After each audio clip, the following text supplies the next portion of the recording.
নমস্কার, জয় শ্রীকৃষ্ণ। বন্ধুরা, ধানতেরাস আসছে, কালী পুজো আসছে, দিওয়ালি আসছে। তো তার আগে ছোট্ট একটি আমি উপায় বলে দিচ্ছি, যেটা হয়তো সবাই ভুলে যাও তোমরা। খুবই সামান্য উপায়, ছোট্ট একটি উপায়। ঘর বাড়ি তো পরিষ্কার করছো অবশ্যই, দিওয়ালি আসছে, ঘর বাড়ি হয়তো ইতিমধ্যে পরিষ্কার তোমাদের হয়ে গেছে সব কিছু। কোথাও যেন মাকড়সার জাল না জমে, এটা কিন্তু খেয়াল রেখো।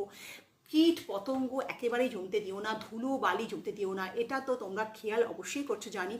তার সঙ্গে সঙ্গে যাতে মা লক্ষ্মীর খুব ভালোভাবে আগমন ঘটে তার জন্য নেবে গঙ্গা জল। নিশ্চয়ই তোমাদের বাড়িতে গঙ্গা জল আছে, না থাকলে এখনই বন্ধু দিওয়ালির আগে অবশ্যই কিন্তু কালেক্ট করো এই গঙ্গা জল। হ্যাঁ বন্ধুরা, জাস্ট সামান্য একটু গঙ্গা জল, মনে হচ্ছে কি এমন রেমেডি, কিন্তু এই গঙ্গা জল শুরু করে দাও। কিছুদিনের মধ্যেই দেখবে যে তোমার ঘরে যে অশান্তি চলছিল সব দূরে হয়ে গেছে। কী করবে গঙ্গা জলটাকে নিয়ে? গঙ্গা জলটা জাস্ট নেবে, জাস্ট গঙ্গা জলটাকে নিয়ে কোনো কিছুর মাধ্যমে, আম পাতা হোক, যাই হোক, দুব্বা হোক, সেই কিছুর মাধ্যমে গঙ্গা জলকে সারা ঘরে তুমি এখন থেকেই ছড়াতে শুরু করো, দিওয়ালি আসার আগে থেকে। দিওয়ালির দিন করলে হবে না, আমি ওই জন্যই এখন আগে থেকে বলছি।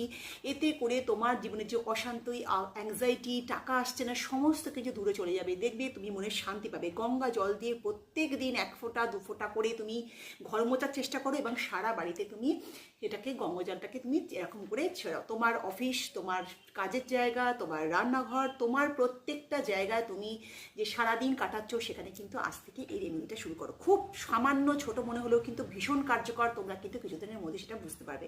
আশা করি ভিডিও খুব ভালো লেগেছে। লাইক কমেন্ট করতে ভুলো না, কমেন্টে কিন্তু জয় মা লক্ষ্মী লিখতে ভুলো না। ভালো থেকো, সুখে থেকো, শান্তিতে থেকো। নমস্কার।